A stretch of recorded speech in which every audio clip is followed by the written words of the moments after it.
Hello, welcome to my channel. நான் உங்கள் SL Thagadur தமிழச்சி.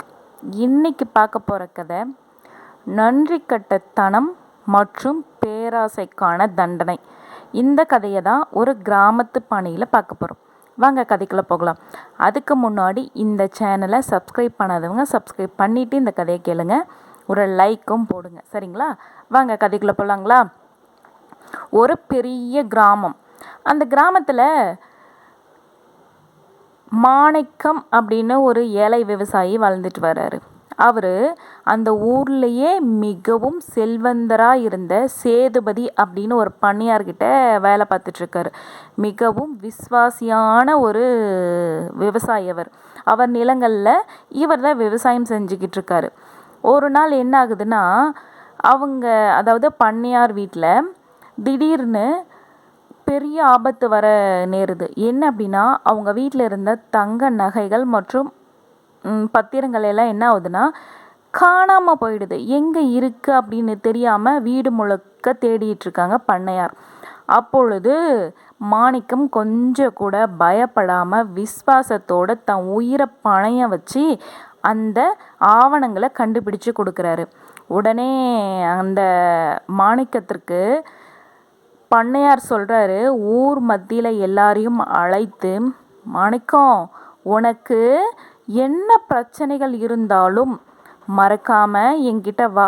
உனக்கு என்னால் முடிஞ்ச அளவுக்கு உதவி செய்கிறேன்.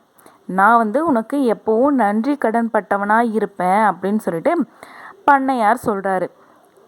இந்த விஷயம் சொல்லி ஒரு வருட காலங்கள் வரைக்கும் மாணிக்கம் எந்த உதவி வேணும் அப்படின்னு சொல்லிட்டு அவர்கிட்ட போய் நின்னதே கிடையாது. ஒரு வருடத்துக்கு அப்புறம் தன்னோட மகளுக்கு நிச்சயதார்த்தம் முடிவு பண்ணுறாரு. திருமண செலவுக்காக என்ன பண்ணுறாரு, தங்கிட்ட சேர்த்து வைத்த கொஞ்சம் பணத்தையும் பண்ணையார்கிட்ட ஏதாவது உதவி கேட்டோம்னா இந்த பணத்தை வச்சு தன்னோட மகளின் திருமணத்தை செஞ்சு முடிச்சிடலாம் அப்படின்னு சொல்லிட்டு மாணிக்கம் என்ன பண்ணுறாரு, அந்த சேதுபதி கிட்ட போய் நிற்கிறாரு. ஐயா, அப்போ மாணிக்கம் பண்ணையார்கிட்ட போய், ஐயா, எனக்கு ஒரு உதவி வேணும் அப்படின்னு கேட்குறாரு. என்ன மாணிக்கம், இத்தனை நாள் கேட்காம இன்னைக்கு புதுசாக கேட்குற, என்ன வேணும் சொல்லு அப்படின்னு ரொம்ப திமிரோடு சொல்கிறாரு. அதுக்கு மாணிக்கம் சொல்கிறாரு, ஐயா, என் மகளுக்கு நிச்சயதார்த்தம் ஏற்பாடு பண்ணியிருக்கேன். என்கிட்ட கொஞ்சம் பணம் இருக்குது. அதோட உங்கள்கிட்ட ஆன ஒரு உதவி பண்ணிங்கன்னா என் மகளை கரையேற்றிடுவேன் அப்படின்னு சொல்கிறாரு. அதுக்கு பண்ணையார் சொல்லுவார், என்ன கொடுத்து வச்ச மாதிரி கேட்குற? நீ யார்? என் தோட்டத்தில் வேலை செய்கிற ஒரு வேலையாள். நீ கேட்ட நேரத்துக்கெல்லாம் என்னால் பணம் கொடுக்க முடியாது. அப்படி உனக்கு பணம் வேணும்னா உங்ககிட்ட தான் கொஞ்சம் நிலம் வச்சுருக்கியே, அந்த நிலத்தை எடுத்துகிட்டு கொடு. அதை வச்சு நான் ஏதாவது பணம் தர முடியுமான்னு பார்க்குறேன் அப்படின்னு சொல்கிறாரு. அதுக்கு மாணிக்கம் சொல்கிறாரு, ஐயா, எனக்குன்னு இருக்கிற ஒரே சொத்து அந்த நிலம் மட்டும்தான். அதையும் கொடுத்துட்டா நான் நடுத்தெருவில் தான் ஐயா நிற்கணும் அப்படின்னு சொல்கிறாரு. அதுக்கு பண்ணையார் சொல்கிறாரு, மகளுக்கு பின்ன எப்படி திருமணம் பண்ணி வைப்பியா? சும்மா யாரும் பணம் கொடுக்கறதுக்கு இங்கே தயாராக இல்லை அப்படின்னு சொல்லிட்டு அவர் தன் உயிரையும் பணயம் வச்சு அவருக்காக அந்த ஆவணங்களை தேடி கொடுக்காம இருந்தால் இவ்வளோ நேரத்துக்கு என்ன ஆயிருப்பார், மாணிக்கம் போல் அவரும் ஒரு தொழிலாளியாக தான் இருந்திருப்பார். அந்த நன்றியெல்லாம் மறந்து இப்போது கொஞ்சம் கூட மனசாட்சியே இல்லாமல் அந்த மாணிக்கத்தை ரொம்பவுமே அசிங்கப்படுத்தி அனுப்புகிறாரு. உடனே வேறு வழி இல்லாமல் மாணிக்கம் என்ன பண்ணுறாரு, தன் வீட்டு பத்திரத்தை கொண்டு போய் பண்ணையார்கிட்ட கொடுக்குறாரு.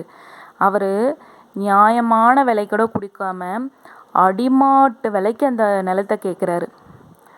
அதுக்கு ஐயா, ரொம்ப கம்மியாக இருக்கே அப்படின்னு சொல்லிட்டு ரொம்ப தயங்கி கேட்குறாரு. அதுக்கு பண்ணையார் சொல்கிறாரு, இங்கே பாரு, இந்த நிலத்துக்கு என்னால் இம்முட்டு தான் தர முடியும். வேணும்னா வாங்கிக்கோ, இல்லைன்னா வேறு யாருக்கிட்டையாவது கொடுத்து நீ உன் நிலத்தை விற்றுக்கோ அப்படின்னு சொல்லிட்டு கெடுபடியாக சொல்லிடுறாரு. உடனே மாணிக்கம், சரிங்க ஐயா, கொஞ்சம் போட்டு கொடுங்க அப்படின்னு சொல்லிட்டு பயந்துக்கிட்டே அவர் ரொம்ப கம்மியான விலையை கொடுத்து அந்த நிலத்தை வாங்கிக்கிறாரு. வாங்கிக்கிட்டதும் இல்லாமல் அவரை ரொம்ப அசிங்கப்படுத்தி வேற அனுப்பிடுறாரு.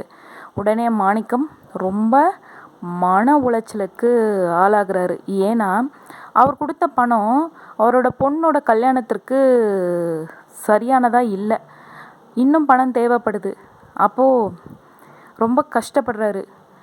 எனக்கு நான் எவ்வளோ நல்லது செஞ்சுருக்கேன், யாரும் எனக்கு திரும்பி நல்லதும் செய்யலை. என்னோட மகளோட கல்யாணமும் நிற்கிற நிலமையில இருக்குது. இதுக்கப்புறம் நான் என்ன பண்ணுறது, நான் ஏன் வாழணும் அப்படின்னு சொல்லிட்டு விரக்தியோடு பேசிக்கிட்டே நடந்து போகும்போது அந்த ஊரில் பெரிய அம்மன் கோவில் இருக்குது. அந்த அம்மன் கோவிலுக்கு முன்னாடி போய் கண்ணீர் விட்டு மல்கிறாரு. அம்மா, நீதி செத்து போச்சா அப்படின்னு சொல்லிட்டு கதறாரு. நான் எவ்வளவோ பேருக்கு என்னால் முடிஞ்ச உதவிகளை செஞ்சுக்கிட்டே தான் இருக்கேன். ஆனால் என் மக திருமணத்துக்கு அந்த பண்ணையார் என் நிலத்தையும் பிடுங்கி என்னையும் நடுத்தெருவில் நிற்க வச்சிட்டாரு. என் பொண்ணு கல்யாணமும் நிற்க போகுது. இதுக்கப்புறம் நான் ஏன் வாழணும் அப்படின்னு சொல்லிட்டு ரொம்ப கஷ்டத்தோட கண்ணீர் மல்க தன்னோட அம்மன் காலில் விழுந்து அழுகிறாரு. கொஞ்ச நாளுக்கு அப்புறம் அரசாங்கத்திலேருந்து ஒரு அறிவிப்பு வருது. என்ன அப்படின்னா, அந்த மாணிக்கத்துக்கிட்டேருந்து நிலத்தை அடிமாட்டு விலைக்கு வாங்கினார் பார்த்தீங்களா, அந்த நிலமும் அதை சுற்றி இருக்கிற அந்த பண்ணையாரோட நிலத்துலேயும் அரசாங்கத்தோட ஒரு திட்டம் வர்றதுனால அந்த நிலம் முழுக்க அரசாங்கம் எடுத்துக்கொள்ளுது அப்படின்னு சொல்லிட்டு ஒரு அறிவிப்பு. இதை பார்த்த உடனே பண்ணையாருக்கு கதி கலங்கி போச்சு. அது மட்டும் கிடையாது, சொந்த தொழிலில் ஏதோ பிரச்சனை, குடும்பத்துக்குள்ளே ஏதோ பிரச்சனை, அதனால் ஒரு சட்ட ரீதியான ஒரு பிரச்சனையில் சிக்கி தங்கிட்ட இருந்த அனைத்து ஆவணங்களையும் அரசு என்ன பண்ணிடுச்சு, மூடிக்கிடுச்சு. கடைசியில் சாப்பாட்டுக்கு கூட வழி இல்லாமல் பண்ணையார் நடு ரோட்டில் நிற்கிறாரு. அப்போ தான் பண்ணையாருக்கு தன்னோட எவ்வளோ பெரிய பாவம் பண்ணியிருக்கோம், மாணிக்கத்தோட சாபம் தான் என்னை நடுத்தெருவில் நிற்க வச்சிருச்சு அப்படின்னு சொல்லிட்டு கதறி அழுகுறான். ஓடி போய் மாணிக்கத்தின் காலில் விழுந்து கதறாரு பண்ணையார்.